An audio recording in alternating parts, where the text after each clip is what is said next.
새벽 우리에게 주신 하나님 말씀은 사도행전 4장 1절에서 12절까지의 말씀입니다.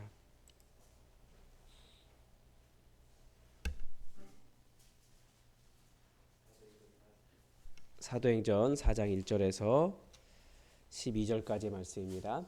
우리 하나님의 말씀을 다 함께 받들어 읽겠습니다.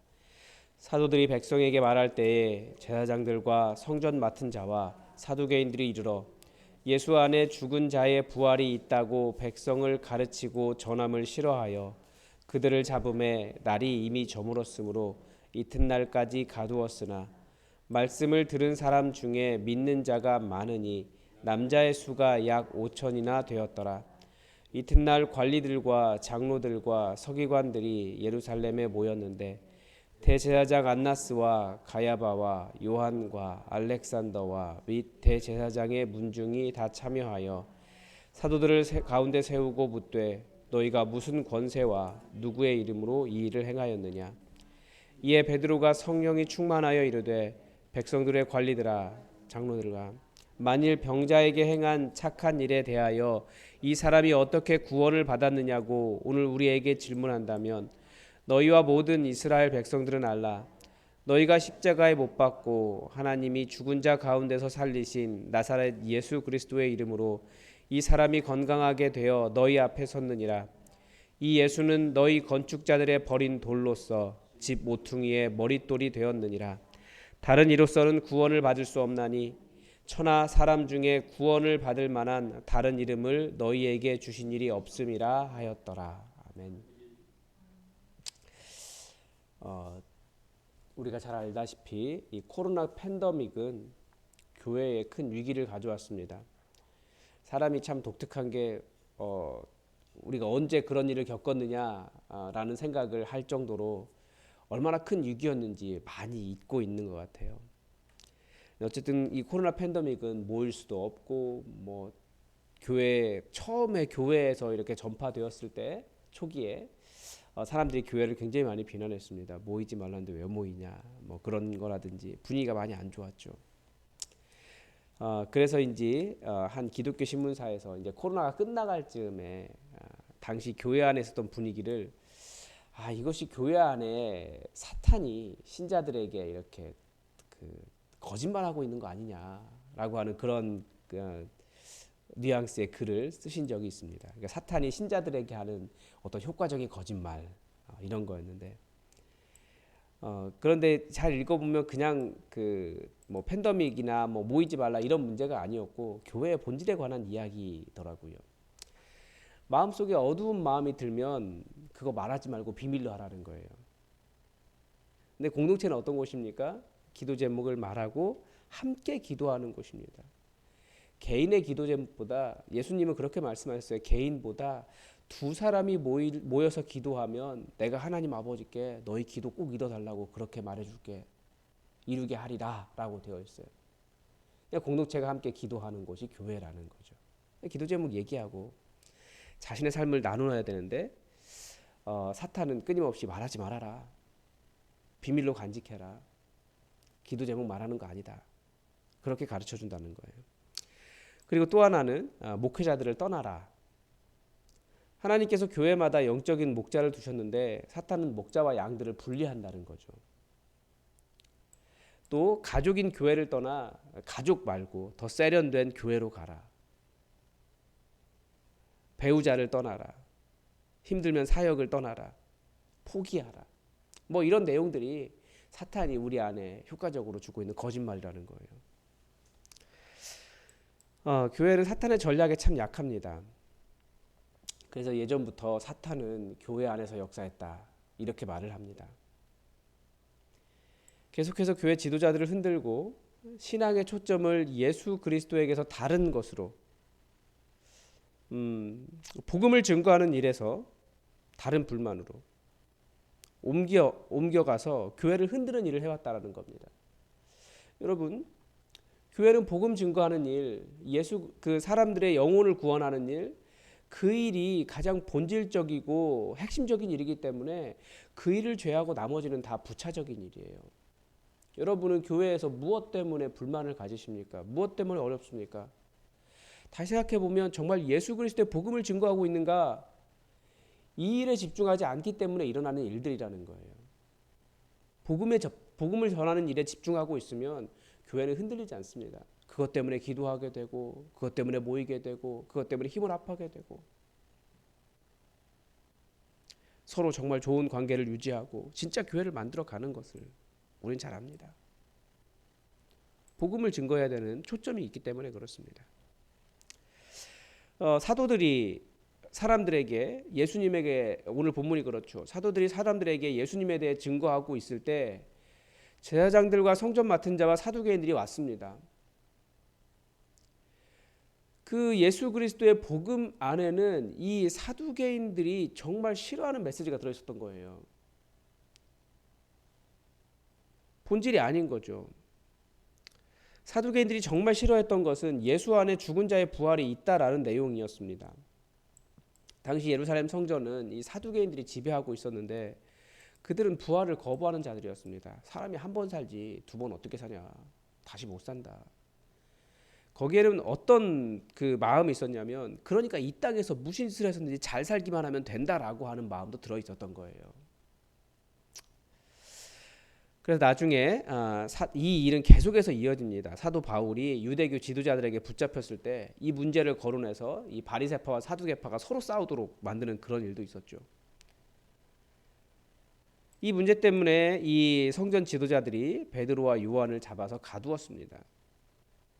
그러나 말씀을 들은 사람 중에 믿는 사람이 많아서 그날의 남자만 5천 명이 예수께로 돌아왔다라고 말씀은 기록하고 있습니다. 이 베드로와 요한은 어떤 일을 해서든지, 어제 말씀에서도 그랬지만 예수 그리스도의 복음을 증거하는 사람들이었습니다. 자기에게 관심이 주어지는 이유도 복음 증거하라는 것보다, 그래서 나는 나에게 집중하지 말고 예수 그리스도께 집중해라. 복음 증거하는 사람들이었습니다. 복음의 중심성이 있었던 거죠. 성전이라고 하는 곳이 여호와 하나님을 섬기는 것처럼 보이지만 실제로는 여호와 하나님을 섬기는 것이 아니라 사두개인들이 자기들의 이데올로기, 자기들의 신학이라고 말하겠지만 절대 신학이 아니에요. 그건 그냥 자기들의 관심이죠.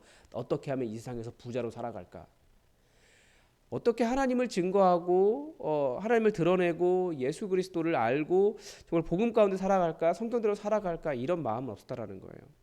다들 자기들이 옳다고 하는 이데올로기나 자기들의 의나 그 시대의 풍조나 자기의 원하는 바를 섬기는 것이라고도 볼 수 있습니다.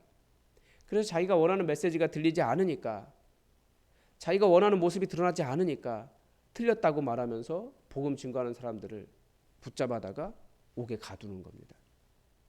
그래서 우리는 나에게는 어떤 우상이 있는가, 제가 복음 설명에서 계속 말씀드렸어요. 나에게는 어떤 우상이 있는가. 인간은 무언가를 섬기게 되어 있다니까요. 예수 그리스도 아니면 다른 것을 섬기게 되어 있어요. 나에게는 어떤 우상이 있는가, 이것을 분별할 줄 알아야 되고, 그 우상이 나와 내 공동체 안에서 어떻게 작동하고 있어서 예수 그리스도라고 하는 중심성을 깨뜨리고 있는지를 우리는 알 수 있어야 됩니다. 자꾸 예수 그리스도의 복음 증거하자라고 말하면 이것도 해야 돼 라고 말하면서 예수 중심성을 깨는 거예요. 내가 원하는 게 이거거든요.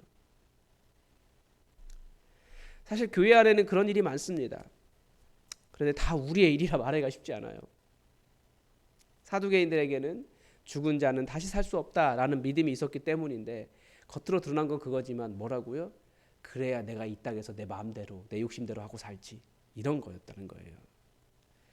그래서 예수님께서 부활하셨어도 그런 말들 때문에 믿지 못하고, 사도들이 죽은 자의 부활을 이야기할 때 오히려 그 사람들을 옥에 가두고 심지어 사람 죽이는 일도 거리낌이 없었습니다. 예수 그리스도라고 하는 중심성을 잃어버린 믿음은 그렇게 무자비하고 과격해집니다. 특히 자기의 우상을 성경이라는 것으로 포장할 때 정말 위험해지는 겁니다. 다 예수 그리스도라고 하는 본질을 붙잡지 않기 때문에 그렇습니다. 그렇게 하고서도 자기들은 옳은 일 했다고, 자신들은 믿음을 지켰다는 헛된 자부심으로 가득 차 버리는 거죠. 다른 사람에게는 지옥을 선물하고도 나는 선한 일 했다 착각하는 겁니다. 그래서 우리는 우리 안에 나를 이끌어가는 우상이 무엇인가, 나는 무엇을 섬기며 살아가는가 분별할 수 있어야 합니다. 그렇지 않으면 우상이 교회에서 권세로 작용하고 하나님의 말씀을 흔들게 됩니다. 그런데 그들이 그렇게 주장할 수 있었던 이유, 그 성전 지도자들이 그렇게 주장할 수 있었던 이유는 그들에게는 또 다른 우상이 있었어요. 권력이었던 거죠. 그러니까 사람도 가두고 신문도 합니다. 5절에서 7절에 보면 관리들과 장로들과 서기관들이 예루살렘에 다 모였습니다. 대제사장 안나스와 가야바와 요한과 알렉산더와 및 대제사장의 문중이 다 참여했다. 그러니까 대제사장 가문이 다 모인 거예요. 참 대단해요. 두 사람 잡자고 그 밤에 다 모인 거예요. 하루 만에. 그래서 사도들을 가운데 세우고 물었습니다. 너희가 무슨 권세와 누구의 이름으로 이 일을 행하였느냐? 이렇게 몰려와서 이런 질문을 하는 것이 마치 여기는 우리 구역인데 너희들이 여기서 뭐 하고 있냐? 족보 같은 그런 느낌이 들지 않으십니까? 이들에게는 하나님의 크신 일도 관심이 없었습니다. 그저 자신들의 영역에 침범했다라고 하는 권력자들의 조바심이었다라는 거죠. 이 사람들이 이렇게 할 수 있었던 이유는 다들 이 권력, 이 대제사장 가문이나 이 레위인이 아니고요. 대제사장 가문이나 뭐 이 그 서기관들 이런 것들은 전부 다 로마 권력에게, 로마 정부에 가서 돈 주고 사온 거예요. 그래서 권력을 얻은 겁니다. 하나님을 누가 흔들었습니까? 흔들려고 합니까? 권력자들이 흔드는 거예요. 우린 너무나 잘 알죠. 얼마 지나지 않아서 하나님께서 어떻게 하십니까? 이들을 심판하십니다. 그 성전이 완전히 무너져요. 진정한 권세이신 하나님께서 그들에게 진정한 권세가 무엇인지 보이셨기 때문에 그렇습니다. 그 내용은 내일 본문과 연결이 되기 때문에 내일 말씀드리겠습니다. 우리는 하나님의 권세 앞에서 내가 권세 있다라고 주장하는 그 헛된 욕망, 그 자기가 가지고 있는 그 헛된 권력욕 때문에 예수님을 흔드는, 하나님을 흔드는 그런 일들에 대한 어떤 두려움을 가지고 있어야 돼요. 왜냐하면 진정한 권세는 우리 하나님께 있기 때문에. 이런 상황에서 베드로 사도가 어떻게 합니까? 역시 성령에 충만해서 하나님의 큰일이신 예수님의 부활하심과 말씀의 성취와 유일한 구원자 되신 예수님을 선포합니다. 굉장히 두렵고 무서운 자리일 수 있거든요. 이 예수는 너희 건축자들의 버린 돌로서 집 모퉁이의 머릿돌이 되었느니라. 다른 이로서는 구원을 받을 수 없나니 천하 사람 중에 구원을 받을 만한 다른 이름을 우리에게 주신 일이 없습니다. 다른 이름뿐 아니라 다른 어떤 것으로도 절대 구원을 얻을 수 없다라고 선포합니다. 증인이 하는 일이 무엇인지 알 수 있는 거죠. 그런 위협이 있지만 증인은 증거하는 사람이에요. 오늘 본문에서 증인은 하나님의 권세를 차지한 세상 권력에 대해서 진정한 권세는 오직 예수님이라는 것을 선포하는 사람이라는 거죠. 다른 이로서만 구원을 받을 수 없는 것이 아니라 이 세상의 다른 어떤 것으로도 구원을 얻을 수가 없습니다. 바로 그 사실을 선포하는 사람들입니다. 이건 설득이 아니에요. 이건 설득이 아니라 선포하는 거예요. 다른 말로 하면 성전 안에서 역사하는 사탄의 권세에 하나님의 권세를 선포하는 일이 바로 증인의 일이었다라는 거예요. 그러니까 증인은 사탄의 세상으로 들어가는 거고 사탄의 세상에 복음을 증거하는 것입니다. 너희가 주인이 아니고 예수님이 주인이셔. 네가 생각하는 구원이 아니고 예수님이 구원이다. 무엇 때문에 이렇게까지 하느냐? 정말 본질이 무엇이냐? 예수 그리스도 안에 있는 구원이다. 이걸 선포하는 사람들입니다. 그러니까 증언은 진리를 말하는 것이죠.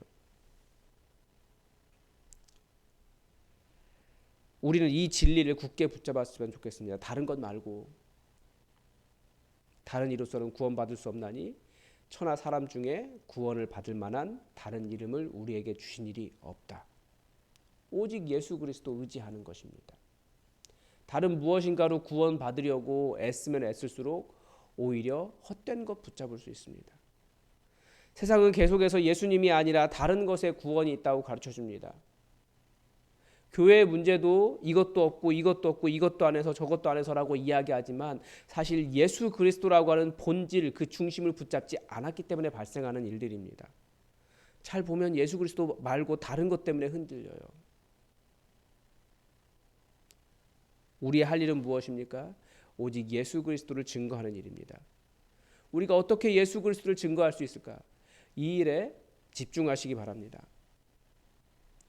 마치 다른 것이 구원인 것처럼 자리를 차지하고 있는 곳에 그곳에 예수님의 구원 되심을 선포하는 일이 증인이라는 겁니다. 다시 말씀드립니다. 이건 설득이 아니고 선포입니다. 그럴 때 하나님의 나라가 온전하게 세워집니다. 오늘 하나님의 뜻이 우리에게 이루어지기를 주기도문으로 기도하겠습니다. 하늘에 계신 우리 아버지, 아버지의 이름을 거룩하게 하시며 아버지의 나라가 오게 하시며 아버지의 뜻이 하늘에서와 같이 땅에서도 이루어지게 하소서. 오늘 우리에게 일용할 양식을 주시고 우리가 우리에게 잘못한 사람을 용서하여 준 것 같이 우리 죄를 용서하여 주시고 우리를 시험에 빠지지 않게 하시고 악에서 구하소서. 나라와 권능과 영광이 영원히 아버지의 것입니다. 아멘. 여러분, 우리 예수품한 교회 복음의 본질에 충실한 교회 될 수 있도록 기도해 주십시오. 교회 안에 이런저런 많은 말들이 있을 겁니다. 그것이 다 예수 그리스도라고 하는 중심을 붙잡는 일이 아니면 과감하게 그 일을 내려놓을 수 있는 그런 교회 될 수 있도록 여러분 함께 기도합시다. 우리 예수품한 교회 복음을 선포하는 그런 교회 될 수 있도록 여러분 우리 삶이 그런 곳 될 수 있도록 기도해 주십시오. 그리고 감사하게도 다 아시겠지만 변미정 집사님 오늘 퇴원하십니다. 더욱더 강건할 수 있도록 여러분 기도해 주시기 바랍니다. 다 함께 기도하겠습니다.